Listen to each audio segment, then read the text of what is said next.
चलिए बिहार स्पेशल के इस नए वीडियो में आपका स्वागत है। और सबसे पहले मैं आपको अपना नाम बता दूं। मेरा नाम शंकर कुशवाहा है। चैनल को लाइक करें, सब्सक्राइब करें और चैनल को ज़रूर आगे बढ़ाएं। हमारा ओलंपिक चल रहा है। अगर आप चाह रहे हैं कि आपको ओलंपिक से भी वीडियो मिले तो आप हमारे चैनल को लाइक करें, सब्सक्राइब करें और चैनल को आगे बढ़ाएं। अगर आप लोग चाह रहे हैं कि हम लोग लाइव आएँ तो ठीक। तो चलिए आज हम लोग बात करते हैं बेसिक ऑफ बिहार, मतलब कि बिहार से क्वेश्चन क्यों पूछे जाते हैं और कहाँ से पूछे जाते हैं और बिहार का गठन कब हुआ। तो सबसे पहले मैं आप लोग को एक कहानी लेके चलता हूँ 1905 से।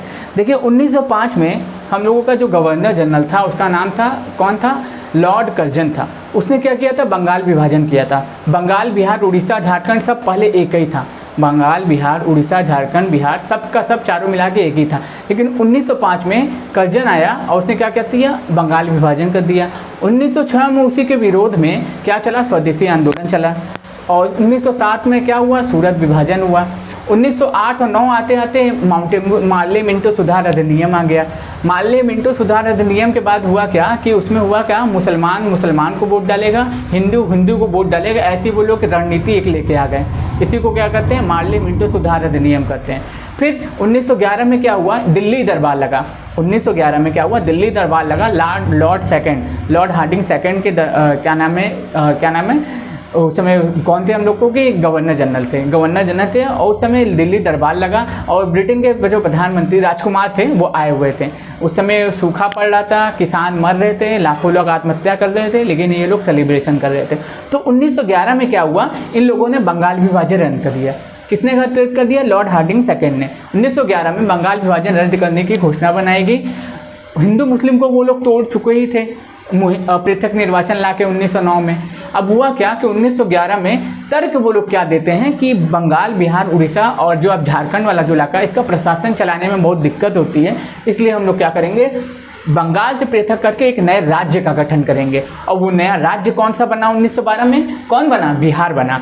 तो 1912 ईस्वी में बंगाल से पृथक होकर एक नया राज्य बना। उसका नाम क्या था? उसका नए राज्य का नाम था बिहार।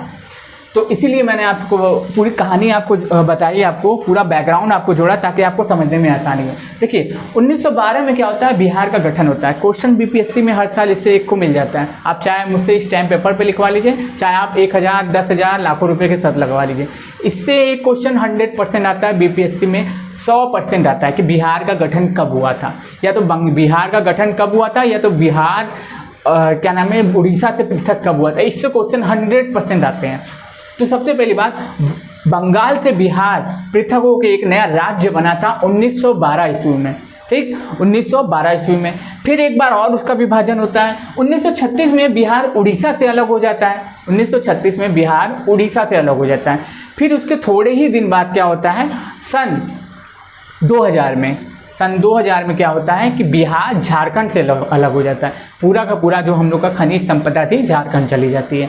कब होता है? सब याद रख लीजिए। सबसे पहले बिहार बंगाल से पृथक होकर बिहार नामक नया राज्य कब बना? 1912 में बना। फिर 1936 में उड़ीसा से अलग होकर क्या बना? बिहार पृथक हुआ। फिर सन 2000 में 15 नवंबर सन 2000 को बिहार से पृथक होकर एक नए राज्य का गठन हुआ। उस नए राज्य का नाम क्या है? उस नए राज्य का नाम था आपका क्या? झारखंड। अगर आपसे पूछे कि 1912 में बिहार से बंगाल से पृथक होकर के नया राज्य कौन सा बना था, तो क्या बोलेंगे? बिहार बना था। एग्जैक्ट डेट भी पूछ रहे हो तो 1 अप्रैल 1912। ठीक, 1 अप्रैल 1912। अब देखिए बिहार की एक आप देख रहे हैं, बिहार का एक मैप देख रहे हैं। अगर आप बीपीएससी की तैयारी कर रहे हैं तो आपके पास एक बिहार का मैप 100% होना चाहिए, क्योंकि इससे आपकी बेसिक नॉलेज मजबूत होगी। ठीक, अब देखिए कुछ चीज़ें मैं आपको बता दूं कि बिहार में टोटल जिले कितने हैं? बिहार में टोटल जिले हैं 38। प्रमंडल कितने हैं? 9 हैं। अनुमंडल कितने हैं? 101 हैं। अगर आप एसडीएम पोस्ट पाते हैं, एज 100 रैंक के अंदर आप आते हैं, एसडीएम को पोस्ट मिलता है तो अनुमंडल में आपकी पोस्टिंग की जाएगी। प्रखंड कितने हैं? तो कितने हैं? 554। अनुमंडल को ही क्या कहते हैं? क्या नाम है? प्रखंड को ही क्या कहते हैं? ब्लॉक के नाम से जाना जाता है। ठीक है, अब देखिए इतनी चीज़ें मैंने आपको बताई। कुछ बेसिक नॉलेज और आप जान लीजिए बिहार के बारे में कि बिहार का आप देख रहे हैं, ये जो बिहार का एक भौतिक संरचना है, ये भौतिक मैप है। आप देखिए तो एक यहाँ से आप याद देखिए 83 डिग्री से लेके ठीक 88 डिग्री का इसका कौन सा विस्तार है? देशांतरी विस्तार है। 83 डिग्री से लेके 88 डिग्री तक इसका देशांतरी विस्तार है। बेसिकली है क्या? 83 डिग्री 19 मिनट 50 सेकेंड। लेकिन बेसिक आप याद कर लीजिए, 83 डिग्री 19 मिनट आप याद कर लीजिए। 19 मिनट भी ना याद हो 83 डिग्री याद कर लीजिए। देशांतरी विस्तार अक्षांशीय विस्तार पूछे तो 24 डिग्री से लेके कितना है 27 डिग्री, 24 डिग्री से लेके 27 डिग्री। और बिहार के बीचों बीच से एक नदी होकर गुजरती है जो बिहार को दो भागों में बांट देती है। बिहार के बीचों बीच से एक नदी होकर गुजरती है जो बिहार को 2 भागों में बांट देती है। उस नदी का नाम है गंगा नदी। बिहार में उसका जल संग्रहण क्षेत्र है 445 किलोमीटर। कितना है 445 किलोमीटर, यानी 445 किलोमीटर। पूछेगा बिहार का आप ये देख रहे हैं कि उत्तर से लेकर दक्षिण तक की लंबाई कितनी है।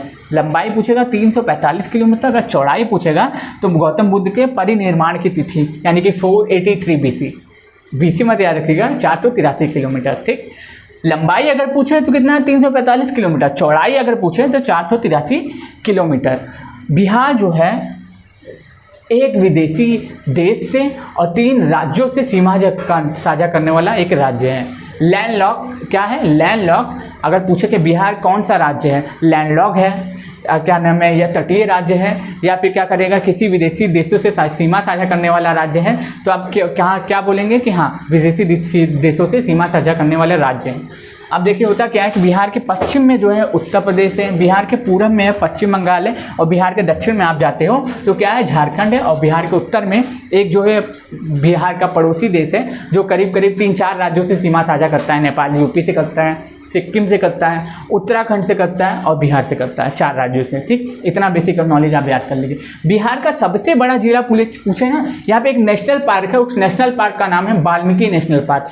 बिहार का जो सबसे बड़ा जिला है वो कौन सा है, बिहार का सबसे बड़ा जिला है पश्चिमी चंपारण, जहाँ पे आपका बिहार का वाल्मीकि नेशनल पार्क पाया जाता है। क्या है, बिहार का वाल्मीकि नेशनल पार्क पाया जाता है। बिहार का सबसे छोटा जिला अगर पूछे तो शिवहर है। अगर आपसे क्वेश्चन घुमा के पूछना होगा कि बिहार में जनसंख्या की दृष्टि से सबसे बड़ा राज्य कौन सा है, जहाँ पे सबसे ज़्यादा जनसंख्या पाई जाती है, तो वो क्या होगा, सबसे बड़ा जनसंख्या की दृष्टि से अगर राज्य पूछे तो पटना हो जाएगा, सॉरी जिला पूछे तो पटना हो जाएगा। अब देखिए इतनी चीज़ें मैंने आपको बताई, अब थोड़ा बहुत इसके बारे में भी जान लीजिए कि बेसिक नॉलेज ये पता होना चाहिए, क्योंकि नीतीश के कार्यकाल से ये जो है तो काफ़ी कुछ परिवर्तन किया गया है। तो यहाँ की राजकीय भाषा 2 है, एक तो राजकीय भाषा हिंदी होना ही क्या नाम है वो जरूरी हो गया है, कंपलसरी हो गया है। हर राज्य को हिंदी मानना ही पड़ेगा, हिंदी एक राजभाषा के रूप में रखना ही पड़ेगा, क्योंकि 343 में कहा गया है कि हम लोगों की राजकीय भाषा क्या होगी, हिंदी होगी। अदर लैंग्वेज आपको जो रखना है आप रख लीजिए दूसरा। तो बिहार में 2 लैंग्वेज है राजकीय, एक क्या है हिंदी है, दूसरी उर्दू है। तीसरा आप याद रख लीजिए अलग से चीज़ें जो आपको क्वेश्चन पूछे जाते हैं, बेसिक है, हालांकि नहीं पूछे जाएंगे लेकिन फिर भी छोटे मोटे जो काम होते हैं, बिहार फायरमैन हो गया, बिहार एसआई हो गया, इन सभी चीज़ों में ये पूछ लिए जाते हैं। बिहार का राजकीय पक्षी क्या है, गौरैया है। राजकीय पशु क्या है, बैल है। राजकीय पुष्प क्या है, गेंदा है। राजकीय मछली क्या है, मांगूर है। मांगूर जानते हैं किस तरह की मछली होती है, एक इतनी लंबी मछली होती है, समझ लीजिए सांप की तरह होती है, उसको क्या बोलते हैं, मांगूर बोलते हैं। एक कांटा होता है उसमें एक कांटा और सांप की तरह होती है, उसको बाम भी बोला जाता है। क्या बोलते हैं, बाम के नाम से भी जाना जाता है। मांगूर क्या है, बिहार की राजकीय मछली है। और राजकीय वृक्ष क्या है, पीपल है। क्या है, राजकीय वृक्ष पीपल है, पीपल है, पीपल है। याद रख लीजिए राजकीय वृक्ष क्या है, पीपल है। 100 बार बोल रहा हूँ, याद कर लीजिए, 100 माने 6 बार बोल रहा हूँ।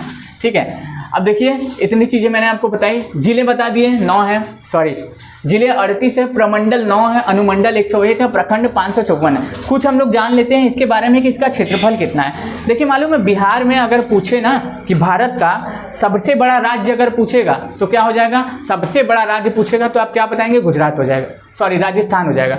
सबसे बड़ा राज्य अगर पूछे तो राजस्थान हो जाएगा। क्षेत्रफल में अगर क्षेत्रफल में बिहार का नाम पूछे तो बिहार का 13वां नंबर होगा। जब तक तेलंगाना आंध्र प्रदेश से पृथक नहीं हुआ था तब तक क्या है, ये 12वें नंबर पे था। जब तेलंगाना आंध्र प्रदेश से पृथक होकर एक नया राज्य बन गया उसके बाद से इसका नंबर क्या हो जाता है, क्षेत्रफल में ये 13वें नंबर पे है। क्या है, क्षेत्रफल में 13वें नंबर पे है। और बिहार की कुल टोटल जो हम लोगों की जो वो क्या नाम है लैंड फॉर्म है, मतलब कि कितना इसका जो क्षेत्रफल है तो 94,163 वर्ग किलोमीटर, 94,163 वर्ग किलोमीटर का ये क्षेत्र है। क्या है, बिहार का।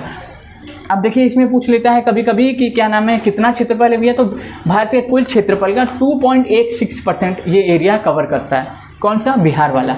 बिहार में टोटल विधानसभा की सीटें 243 हैं। बिहार में विधान परिषद की सीटें हैं आपको क्या 75 हैं। लोकसभा की सीटें 40 हैं और राज्यसभा की सीटें 16 हैं। देखिए कि आपको याद करने में प्रॉब्लम हो रहा है, यूपी से कंपेयर कर लीजिए। लोकसभा की सीटें 80, यूपी यहाँ पे 40, लोकसभा राज्यसभा की सीटें यूपी में कितनी हैं 31, यहाँ पे 16, विधान परिषद की 75 सीटें हैं और विधानसभा की 243 सीटें हैं। अब देखिए होता क्या है कि एक चीज़ और पूछ लेता है आपसे कभी कभी कि ये जो है गंगा नदी की लंबाई कितनी है बिहार में। तो गंगा नदी की लंबाई टोटल है 445 किलोमीटर। बिहार में गंगा नदी की लंबाई 445 किलोमीटर। अब पूछ लेता है पटना किन किन नदियों के संगम पे स्थित है। गंगा, सोन और गंडक नदी के संगम पे पटना जो हमारा राज्य जिला है वो स्थित है। क्या है? पटना स्थित है। अब देखिए इसमें कुछ बताने को बचता नहीं है कुछ। आप सबसे पहली बात आपको बता दूं कि कारगिल विजय दिवस की आपको बहुत सारी बधाइयाँ।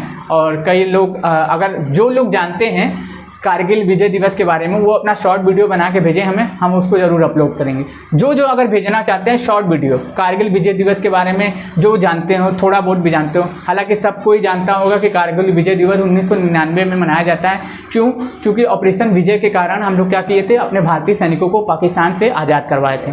और आप जानते ही हैं किससे आज़ाद करवाए थे, जिससे 2 बार हम लोग युद्ध लड़े भी हैं, हराए भी हैं। ठीक, तो मैं आशा करता हूँ ये वीडियो आपको समझ में आया होगा। अगर समझ में आया तो चैनल को लाइक करें, सब्सक्राइब करें और हमारे चैनल को ज़रूर आगे बढ़ाएं। धन्यवाद।